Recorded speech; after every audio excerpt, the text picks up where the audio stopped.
The alarms on the International Space Station went off at exactly 3:47 a.m. Earth Standard Time. Dr. Kim Dae-won was drinking his morning coffee when the bright red lights started flashing. He almost spilled the hot drink all over his white lab coat. Unknown object entering Earth orbit, the computer announced. Size, approximately 2.4 kilometers in length. Dae-won rushed to the observation window. His heart was beating fast.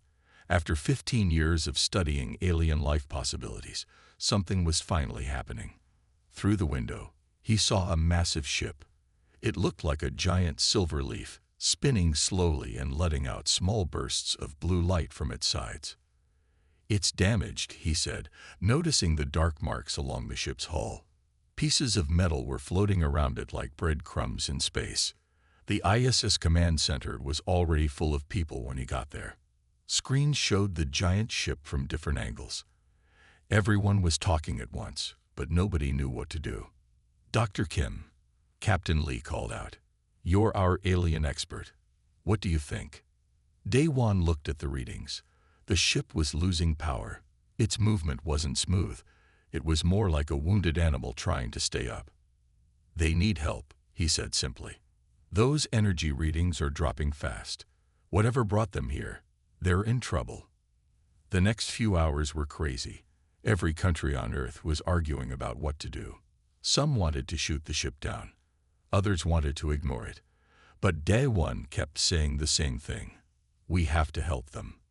Finally, after 6 hours of meetings, Earth's biggest nations agreed. They would help the alien ship, but with caution. Dae-won would lead the first contact team. The small shuttle approached the huge alien ship carefully. Dae-won sat in the front, wearing his spacesuit. His hands were shaking a little, but his voice was steady as he spoke into the radio. "This is Dr. Kim Dae-won from Earth. We are here to help. Can you understand us?" For a long moment, there was only silence. Then a voice answered. It spoke in perfect English, but with a strange musical tone. "We hear you, Dr. Kim Dae-won from Earth. We are the Korra. Our ship is failing. We have 3,000 refugees on board. Please, we need help." The voice belonged to Captain Bin-ha of the Korra ship. When Dae-won and his team entered through the airlock, they found the aliens looked almost like tall, thin humans. Their skin had a slight blue tint, and their eyes were large and completely black. Bin-ha was waiting for them. She stood straight and proud, even though her ship was falling apart around her. "We did not mean to come here," she said. "Our navigation systems failed. We were running from something worse." The Earth team spent the next 2 days helping the Korra fix their main systems. They brought food, water, and medical supplies. The Korra were surprised by this kindness. In their part of space, many worlds would have attacked a damaged ship instead of helping it. "Why do you help us?" Bin-ha asked Dae-won as they worked together to fix a broken power line. "We are strangers to you." Dae-won smiled. "Because it's right," he said. "Because one day we might need help too. And because that's what humans do. We help when we can." Bin-ha was quiet for a long time after that. When she spoke again, her voice was different, filled with emotion. "Then your people are rare and precious in this galaxy, Dr. Kim. Such kindness, it must be protected and repaid." Dae-won didn't know it then, but those words would change Earth forever. The Korra never forgot a kindness, and they were about to show humanity just how generous they could be. As the Earth's nations argued about what to do with the refugees, Bin-ha watched and waited. Her people had much to give in return for this help. Much more than anyone on Earth could imagine. The old Samsung factory outside Seoul became the Korra's new home. Workers had changed it in just 2 weeks, adding special air filters and making rooms that looked like the inside of the Korra ship. Dr. Park Jae-yun walked through these halls every day, learning about the aliens who now lived there. Jae-yun was not what most people expected from a cultural expert. She was quiet and liked to watch more than talk. But that made her perfect for understanding the Korra. They too were quiet people who said more with actions than words. "Your world is so full of different ways of living," Bin has said to Jai-yun one morning. They sat in the facility's garden, watching earthbirds fly around the Korra children who played there. We had forgotten such variety could exist. The Korra children were especially interesting to Jai-yun. They learned Earth languages in days, not weeks. They loved Korean food, though they couldn't eat spicy things. And they were always giving things away. "Why do you share so much?" Jai-yun asked a young Korra named Rahai, who had just given her favorite toy to a human child visiting the facility. Rahai looked confused. "Because I can make another one. And seeing him happy makes me happy. Is that not how it works here?" Jai-yun wrote many reports about these conversations. The Korra didn't understand the idea of keeping things just for yourself. To them, anything good should be shared. It was like breathing. Natural and necessary. One day, Jai-yun brought her grandmother to visit. The old woman had lived through hard times in Korea's past. She brought homemade kimchi and rice cakes to share with the Korra. When Bin-ha tasted the food, her large black eyes got wet with tears. "This," she said, "this has love in it. We can taste the care you took to make it." Jai-yun's grandmother smiled and patted Bin-ha's hand. She didn't speak English, but she didn't need to. The Korra understood the meaning of her gentle touch and warm smile. That evening, something amazing happened. The Korra gathered all the humans in the facility. They performed their own traditional songs, sounds that made the air itself seem to shimmer. Then they asked the Koreans to teach them a traditional song too. Soon, the halls of the facility were filled with both alien harmonies and the familiar notes of ararang. The Korra learned it perfectly in minutes, and when they sang it back, many humans cried at its beauty. "We did not know," Bin has said later to Jai-yun, "that humans could care so much for strangers. Your people give us food made with love. You teach us your songs. You make spaces feel like home for us." Jai-yun noticed something changing in the Korra after that. They had many meetings among themselves.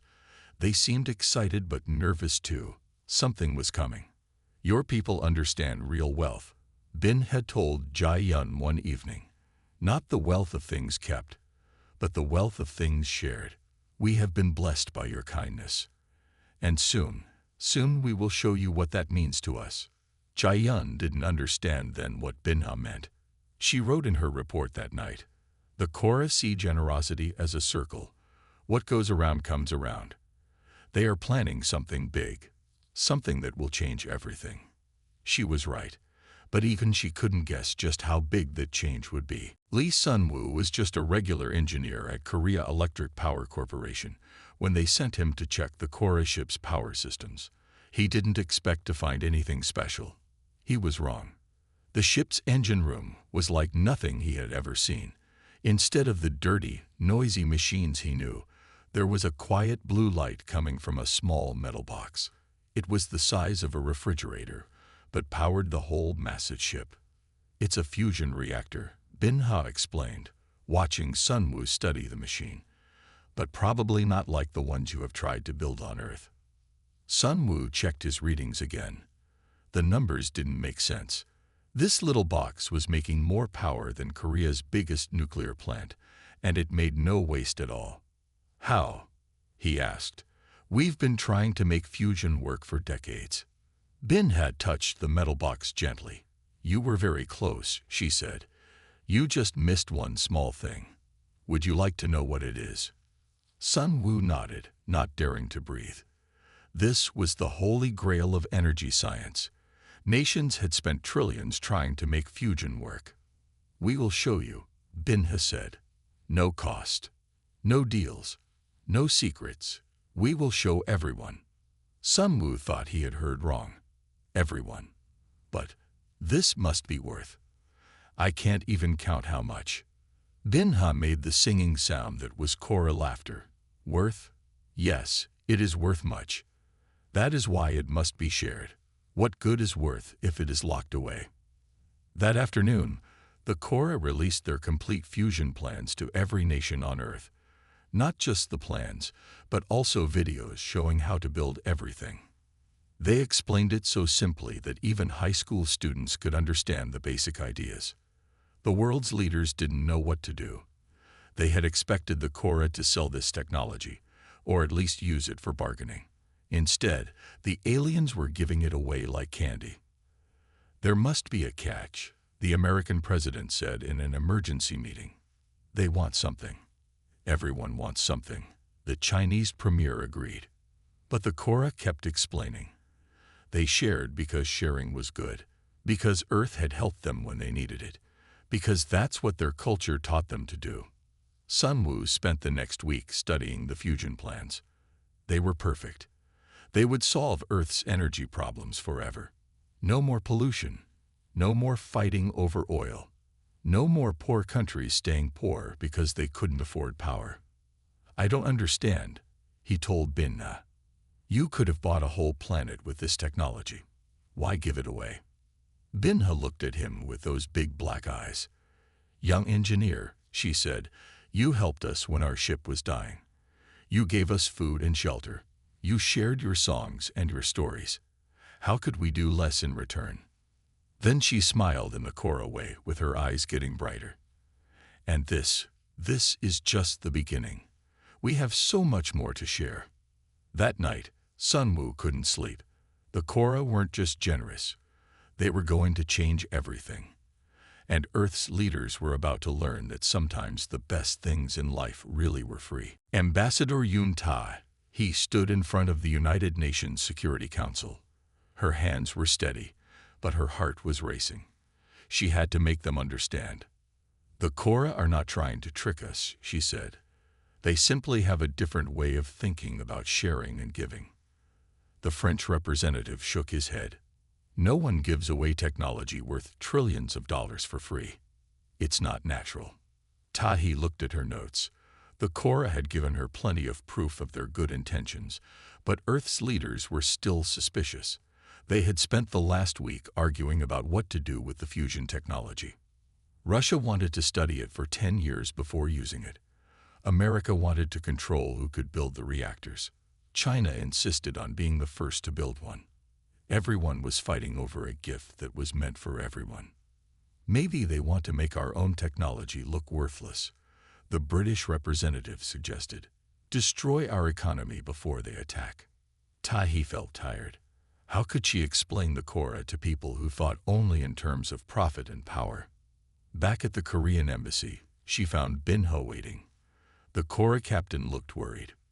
We don't understand, Bin-Ha said. We gave the fusion plans to help. Why are your leaders angry about help? Tahi poured them both some tea. On Earth, when something seems too good to be true, it usually is. People have been hurt by trusting too much. But we proved the technology works. We showed how to build it safely. What more can we do? Before Tahi could answer, her phone buzzed. India had announced they were going to build a fusion reactor without waiting for UN approval.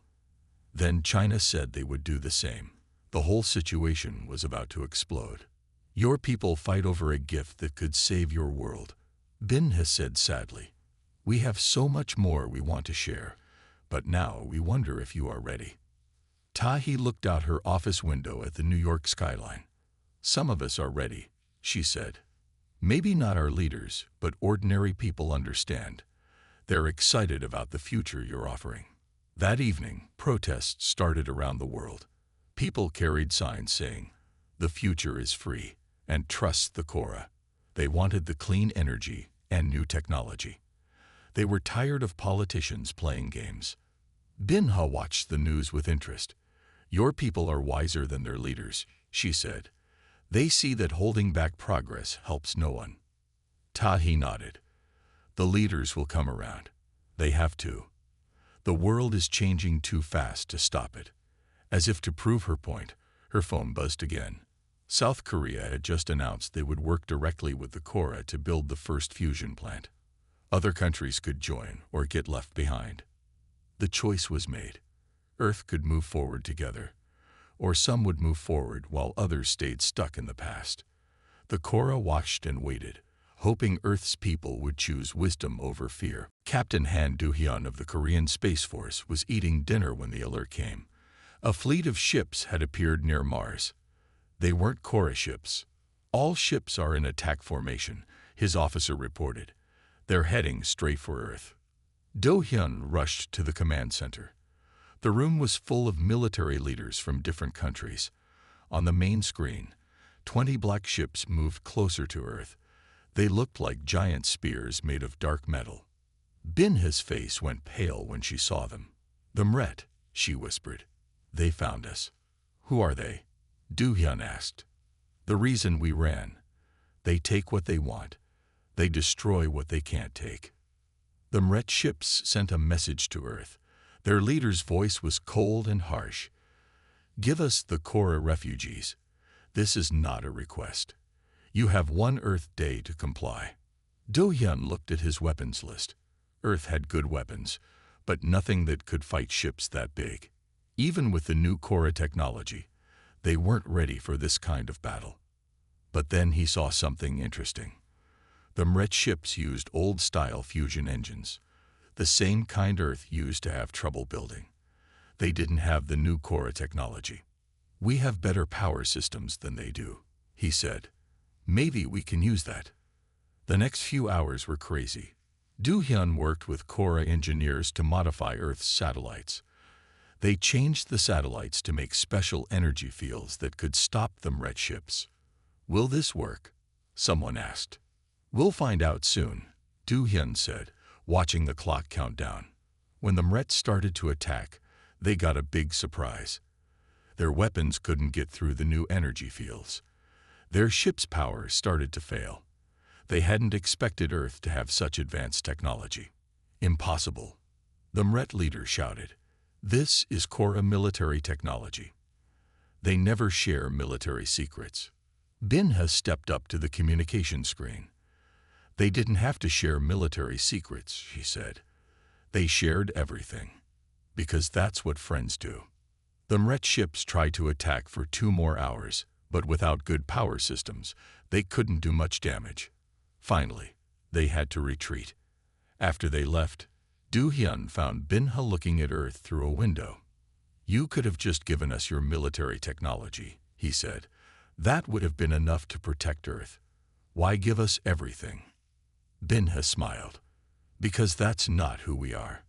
Half measures are for people who don't trust each other. Real friends share everything." Do-hyun thought about that. Earth had taken in 3,000 refugees and gotten the secrets of the universe in return. It was probably the best deal in human history. "I think I'm starting to understand your people," he said. "Good," Bin-ha replied. "Because after today, I think our peoples will be friends for a very long time." Dr. Choi Yuri walked into her laboratory one morning to find every computer screen showing the same message. "Complete Korra knowledge database. Access granted." She thought it was a joke at first, but when she opened the files, her hands started shaking. The database had everything. Not just fusion power, but cures for diseases, ways to clean the oceans, plans for ships that could reach other stars, and so much more. "Is this real?" she asked Bin-ha, who had appeared quietly behind her. "All of it," Bin-ha said. "We have given the same files to every major research center on Earth." Yuri sat down hard in her chair. "But this is too much. This is technology that would take us thousands of years to discover on our own." "Yes," Bin-ha said simply. "That's why we're giving it to you now. Why should you wait?" The news spread fast. The Korra had given Earth everything they knew. Not just science and technology, but art, music, philosophy, and history from 100 different worlds. Some world leaders were angry. They had just started to accept the fusion technology. And now this. It was too much change, too fast. "You can't just give away the secrets of the universe," the American president shouted during an emergency meeting. "Why not?" Bin-ha asked. Her black eyes were calm. "They're not secrets if everyone knows them. They're just knowledge waiting to be used." Yuri spent the next week reading the medical files. There were cures for cancer, ways to fix damaged hearts, and treatments that could help people live longer, healthier lives. And it was all written so clearly that doctors could start using it right away. "My mother has cancer," she told Binha one evening. "These treatments, they could save her." "Then use them," Binha said. "That's why we shared them." Knowledge that isn't used is like food that isn't eaten. It helps no one. Around the world, scientists were finding similar treasures in the database. Solutions to problems they had struggled with for years were there, explained perfectly, ready to use. "Why?" Yuri asked finally. "Why give us everything at once? Most people would keep something back, give it slowly." Binha looked out the window at Seoul's skyline. "When you found us damaged and alone in space, did you give us a little help and keep the rest back? No, you gave us all the help you could. This is the same." Yuri thought about that. It was true. Earth had shared everything it could with the Kora refugees. Besides, Binha added, "Your people were ready. You proved that when you chose to help strangers without asking for anything in return." That night, Yuri started the treatment for her mother's cancer. As she worked, she thought about how one act of kindness had brought humanity the stars. "Knowledge is meant to be shared," she whispered, remembering Binha's words. "Just like kindness." Major Kang Minho stood in front of the old coal power plant. Tomorrow, it would become Earth's first Kora fusion facility. Workers were already removing the old equipment. "All safety checks are complete," his assistant reported.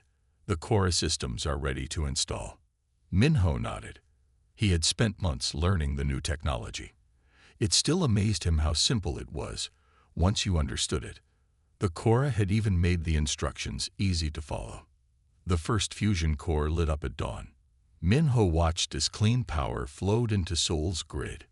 No smoke, no waste, no problems. Just pure, endless energy. "Your city will never lose power again," Binha said, standing beside him. "And the air will get cleaner every day." Within a month, similar plants were opening all over the world. Poor countries that never had enough power suddenly had more than they needed. Places that once had dirty air began to see blue skies again. But that was just the start. The Kora knowledge was changing everything. In India, new machines cleaned rivers that had been polluted for centuries. In Africa, desert farms grew food using almost no water. In South America, new medicines save thousands of lives every day. "It's happening too fast," some people said. They worried about all the changes. But Minho saw how the changes made life better.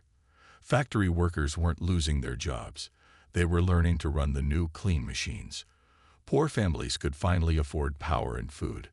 Sick people were getting better. One day, he found an old photo of the power plant from before. The sky in the picture was gray with smoke. Now, he could see mountains that had been hidden by pollution for years. "Your world is healing itself," Bin had told him. "And your people are learning to work together better."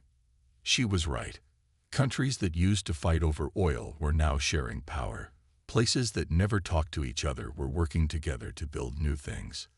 "Did you know this would happen?" Minho asked Binha. "When you gave us all this knowledge." "We hoped," she said. "We saw how your people helped us when we were in trouble. We knew you would help each other too, if you had the right tools." That evening, Minho watched the sunset. The sky was clear and beautiful. His phone showed messages about new projects starting all over the world. Everyone wanted to build something better. "We're not just changing the world," he thought. "We're changing who we are." And somewhere in the city, another fusion plant lit up, glowing with the power of a new age. Commander Ba Jin-suk knew something was wrong when the deep space radar started beeping. The Mret had returned. This time, they'd brought 100 ships. "They're trying to scare us," Jin-suk told her crew on the defense station. "But we're ready now." Earth had changed in the 6 months since the first Mret attack. The Kora technology had made Earth's defenses strong. Every satellite now had shield generators. Every major city had protection systems. They're broadcasting, her communications officer said. The MRET leader's face appeared on screen. He looked angry. "You've had time to think," he said. "Give us the Korra, or we'll take them. Your new shields won't save you." Jin Suk looked at Binha, who stood quietly in the corner. "Should we be worried?" she asked. "No," Binha smiled. "Because you've done something the MRET never expected. You've improved our technology." It was true. Earth's scientists hadn't just used the Korra knowledge. They'd made it better. The shields were stronger, the weapons were more precise, and they had some new tricks the MRET had never seen. "Send the response," Jin Suk ordered. Every screen lit up with her message. "Earth stands with the Korra. Leave now or face the consequences." The MRET ships attacked at noon. They expected to find a weak planet hiding behind stolen technology. Instead, they found an Earth ready for battle. New defense satellites activated, creating shields stronger than anything the MRET had seen. When they tried to break through, their weapons didn't work. Earth's improved technology was too advanced. "Impossible," the MRET leader shouted. "These defenses are beyond even Korra capability." "Because we worked together," Jin Suk replied. "The Korra shared their knowledge, and we made it better. That's what friends do." The battle lasted 3 hours. Not a single MRET ship got past Earth's defenses. When half their fleet lost power, they finally retreated. "You fought well," Binha told Jin Suk later. "But more importantly, you fought for the right reasons." Jin Suk watched the stars through the station window. "We fought to protect our friends," she said. "The MRET don't understand that kind of strength." That night, Earth celebrated. Not just the victory, but what it meant. They had proved they could be trusted with advanced technology. They had shown they would stand by their friends. "The MRET won't come back," Binha said. "They finally understand.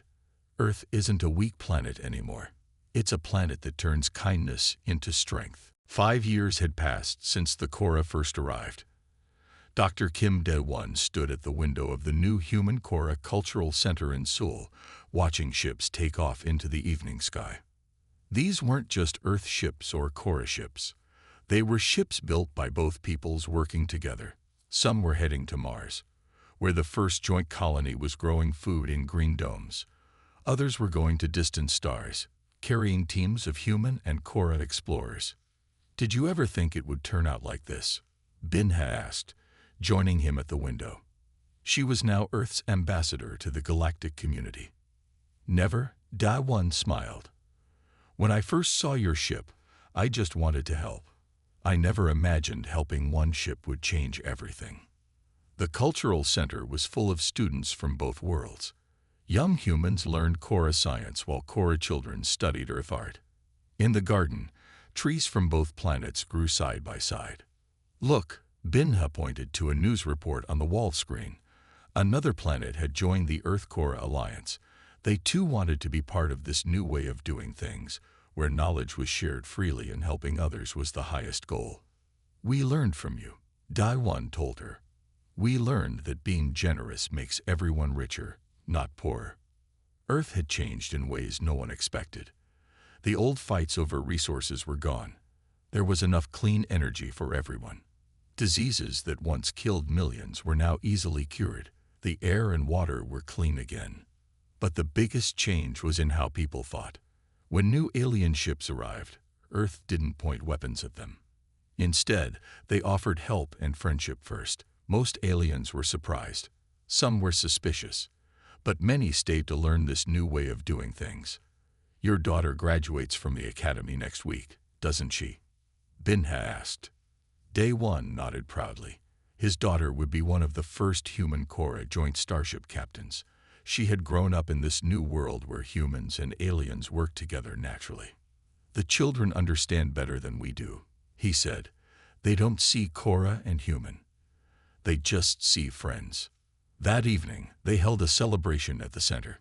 People from 20 different worlds attended. Each brought food and stories to share. Music from a dozen planets filled the air. "Remember when Earth's leaders were afraid to accept our gifts?" Binha asked during the party. They thought it was too good to be true.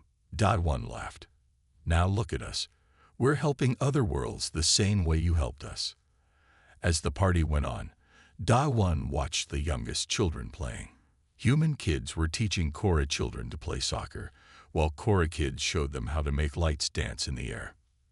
That's our real legacy, Binha said softly. Not the technology or the cures or the clean energy. It's teaching the galaxy that kindness is the smartest choice anyone can make. Day1 looked up at the stars through the clear night sky. Somewhere up there, Earth ships were meeting new civilizations, and they were carrying the most important message of all. Sometimes the best way to get ahead is to help others up first. We did good, he said simply. No, Binha corrected him. We did good together. And that made all the difference.